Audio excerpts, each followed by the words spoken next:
Y rápido nos vamos nuevamente a Buenos Aires. Saludamos a Matías Panza con más información desde la capital federal. Adelante, Mati. Gracias, Agustín. Y uno de los temas que más preocupó a los argentinos en estas últimas horas fue justamente el índice de la inflación que anunció ayer el INDEC, el más alto en los últimos 28 años, en la gestión de Mauricio Macri, que superó los 53%. Entonces nosotros hoy decidimos hablar con un experto en la inflación, un experto en economía. Estamos ahora con Juan Ignacio Míguez, a quien le agradecemos, economista en una consultora internacional. Bueno, Juan Ignacio, ¿cómo afecta este índice de inflación al gobierno que viene, al gobierno de Alberto Fernández, que ya está en curso? ¿Qué tal? Buen día. Bueno, principalmente tiene dos efectos, uno que podría considerarse negativo y uno que podría considerarse positivo. Principalmente el negativo es lo que se llama inercia inflacionaria, cuando uno tiene una inflación tan alta, la más alta, como bien vos dijiste, en los últimos años, te deja un resabio que queda para el futuro. Lo que estaban hablando varios consultores era que está quedando más o menos una inercia de 2 puntos por mes. Cuando hablo de inercia inflacionaria quiero decir que cualquier política monetaria que vos implementes, cualquier política económica, vos ya vas a tener una base de 2 puntos por inflación por mes hasta mediados de año. Y el punto positivo puede ser un efecto comparativo. Una inflación del 53% no es fácil de tener. Entonces, con que vos la bajes 10 puntos, a 40, a 15 puntos, a 35, ya la gente va a sentir un alivio. Y otra parte también es que Macri se llevó gran parte del ajuste en lo que son las variables como el dólar, ajuste de tarifas, que ahora Fernández decidió congelar, cosa que va a frenar por un tiempo la inflación, pero bueno, después hay que ver cuando esto ya no, porque esto no, a largo plazo es imposible congelar todo, ya lo vivimos en el pasado. Entonces ahí va a haber que ver cuál es el salto que se da cuando se liberen nuevamente las tarifas y un poco el dólar para que no quede tan atrasado. Bárbara, Agustín, los escucha Juan Ignacio. Juan Ignacio, buen día, gracias por tu tiempo. Nosotros remarcábamos muy temprano todo lo que ha subido en el último tiempo, los rubros que más han sufrido, hablamos de alimentos, de bebidas y también el rubro salud con las prepagas y con los propios medicamentos. Y decías, si se logra bajar un 10, un 15% de un año a otro, uno va a sentir un alivio en el bolsillo, pero ¿realmente se puede bajar 10, 15 puntos en un año, en 12 meses? Bueno, a la historia me remito. El primer año de Macri terminó, si mal no recuerdo, con una inflación del 46% y al año siguiente tuviste una inflación del 24%. O sea, posible es posible. Depende mucho de las políticas económicas que el gobierno lleve. A ver, el gobierno de Alberto Fernández ya decidió desdoblar el tipo de cambio, por el cual los bienes importados, los insumos, se están rigiendo por un dólar de 60 pesos y no por un dólar de 80, que es el dólar, digamos, libre, informal, turista. Bueno, hay 70 dólares en Argentina, pero más o menos esos son algunos. También decidió congelar las tarifas por 6 meses, que son todas anclas nominales, que lo que están haciendo es frenar un poco esta inercia inflacionaria.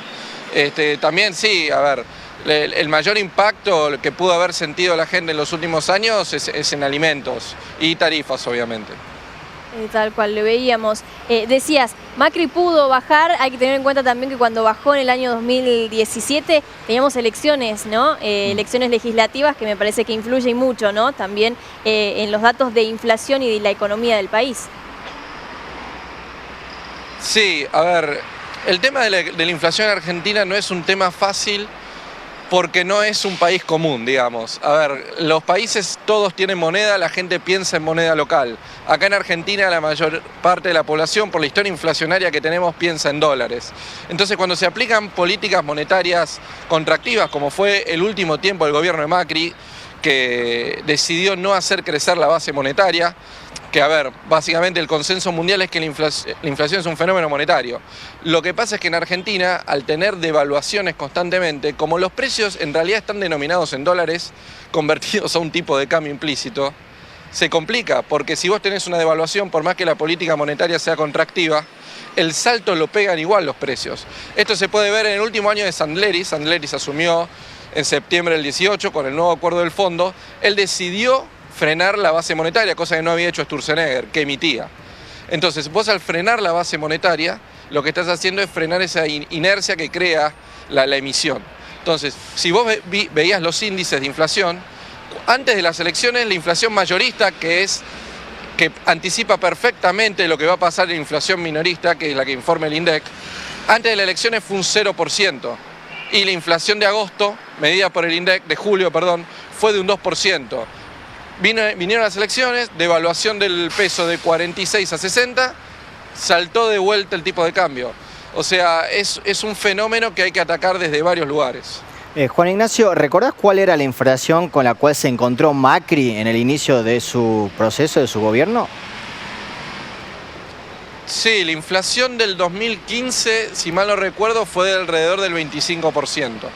Lo que hay que tener en cuenta es que esa inflación se estaba dando con un cepo cambiario más fuerte que el de ahora, porque ahora las empresas todavía pueden girar utilidades, algunas empresas tienen acceso al mercado único libre de cambios, un tipo de cambio 60, y tenías las tarifas congeladas. Pero la inflación oficial fue del 25%, no oficial porque el INDEC en ese momento no daba datos fiables, pero la inflación era del 25%. Ahora es casi el doble, ¿no? Un poquito más del doble con el que se encuentra. Y quería... Sí, Sí, adelante. No, decime. No, quería volver al tema del peso, ¿no? De que somos un país que piensa en dólares y por eso la devaluación es constante. Digo, ¿en algún momento se puede llegar a ser fuerte nuestra moneda? ¿El peso puede volver a ser fuerte en algún momento o es una utopía? Puede serlo, se necesita tiempo, es un tema de credibilidad. La economía es una ciencia social, no es una ciencia exacta y depende mucho del comportamiento humano.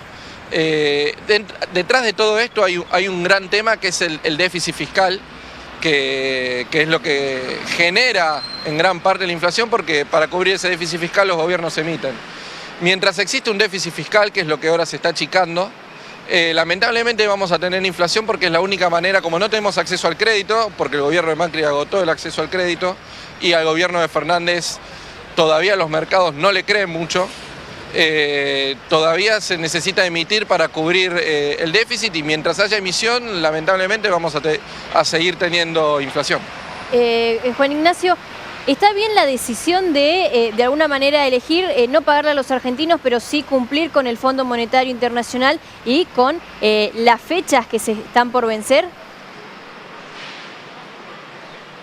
Mirá, yo creo que es imposible pagarle al Fondo Monetario Internacional en 2 años, lamentablemente. Pero sí hay que pagarles, porque, a ver, la deuda la tomó un país, no la tomó un gobierno, y es necesario que Argentina esté dentro del mundo, no nos podemos aislar del mundo. Lo que sí va a tener que hacerse es un plan de pago por el cual Argentina esté cómodo. Es imposible pagar, creo que el primer vencimiento es en el 2022 por casi 20.000 millones de dólares. Es imposible, pero el gobierno el país en realidad, no el gobierno, tiene que cumplir con sus obligaciones porque si no eso puede derivar en conflictos futuros, como de vuelta, no por el lado del Fondo Monetario Internacional, pero sí de los bonistas privados, vuelta de los famosos fondos buitre, después también problemas que tuvimos en el pasado que no deberíamos volver a tener. Había que reperfilar entonces la deuda. Y era necesario, ¿no? Era imposible de pagar en las condiciones que se encuentra Argentina hoy en día. Juan Ignacio, y para hacer un poco de historia, ¿no? Estamos hablando de una inflación del 53,6%, la más alta en los últimos 28 años, desde el año 91.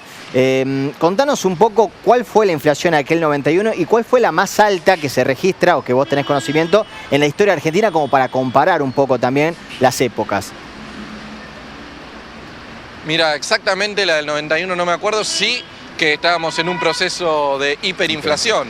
El gobierno de Alfonsín creo que llegó a tener un 2000% de inflación en lo que fue el final del Plan Austral. Después vino toda la época de la convertibilidad, donde ahí sí se fijó un tipo de cambio fijo, que fue el 1 a 1, el famoso 1 a 1, pero que terminó mal de vuelta porque el gobierno tenía un déficit fiscal enorme, se endeudó de una manera imposible y después cuando hubo que pagar no había dólares suficientes. Pero si uno hace el promedio de los últimos 50 años, estamos en estas cifras, lamentablemente. O sea, no es que es un fenómeno ni de Macri, ni de Cristina, ni de Alfonsín. Los gobiernos anteriores también tuvieron inflación. Entonces, es un tema muy profundo que los argentinos ya lo tenemos incorporado, o sea, uno tiene inflación del 25% y le parece baja, y los países vecinos, Chile tiene inflación del 3%, Bolivia tiene inflación del 3%, de hecho creo que en el ranking internacional este año lo terminamos terceros después de Venezuela y Zimbabue. O sea, estamos complicados. Juan Ignacio, te quería consultar.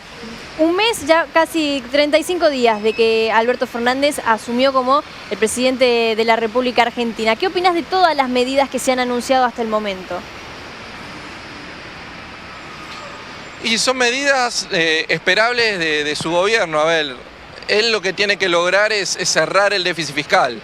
El tema es cómo cerrás ese déficit fiscal. Vos para cerrar cuando digo cerrar es que el gobierno gaste lo mismo o más, gaste lo mismo o menos de lo que le ingresa. Fernández decidió ponerle impuestos a la clase media y clase media alta y hacer una transferencia de ingresos hacia las clases bajas. Eso puede generar un shock de consumo al principio, porque las clases medias altas tienen una propensión al ahorro más alta que las clases bajas. Pero esto puede traer un alivio a corto plazo porque las bases del crecimiento, lo que uno estudia en primer año de ciencias económicas, es que la base del crecimiento es la inversión y para que haya inversión se necesita ahorro. Y mientras no haya, el ahorro es súper necesario para lograr un crecimiento a largo plazo y aparte, cuando el gobierno tiene una posición demasiado fuerte en el mercado, existe un término de economía que se llama crowding out, que lo que genera es que cuando el gasto público es demasiado alto, la gente deja de invertir y deja de ahorrar. Entonces esto puede traer problemas a futuro. Si me decís a corto plazo, sí, puede haber un alivio, pero a futuro sigo con las mismas incógnitas. Complicado, entonces. ¿Va a ser un 2020 más amigable con el bolsillo de la gente? Posiblemente, todo depende de cómo resulte la negociación con los bonistas privados que se tiene que dar en estos meses. Si la negociación es amigable, se llega a un acuerdo que seguramente sea patear los vencimientos un par de años, hay que ver si se decide hacer una quita de capital o de intereses o no. Pero seguramente, el año pasado también decíamos que se suponía que en el 2019 los salarios le iban a ganar inflación y no fue así. Pero si resulta una negociación amigable, el contexto internacional ayuda, podría darse al menos que los salarios empaten con la inflación. Pero no te quiero dar un pronóstico certero porque en Argentina es imposible dar un pronóstico de acá a 2 semanas. Aparte de lo que sería pan para hoy, sería hambre para mañana, sería patear el problema más adelante. Sí, es así. Si el país no decide dar un debate de políticas económicas sustentables a largo plazo y se ocupa siempre en el cortoplacismo, lamentablemente vamos a tener periodos de crecimiento cortos y después de vuelta a crisis. El PBI per cápita viene cayendo desde el 2011. O sea, el año que viene vamos a cumplir una década de PBI per cápita en caída. Entonces, eso demuestra perfectamente que las políticas que se llevaron a cabo durante estos 11 años, que un año crece, un año no, un año crece, un año no, son cortoplacistas y no presentan crecimiento a largo plazo.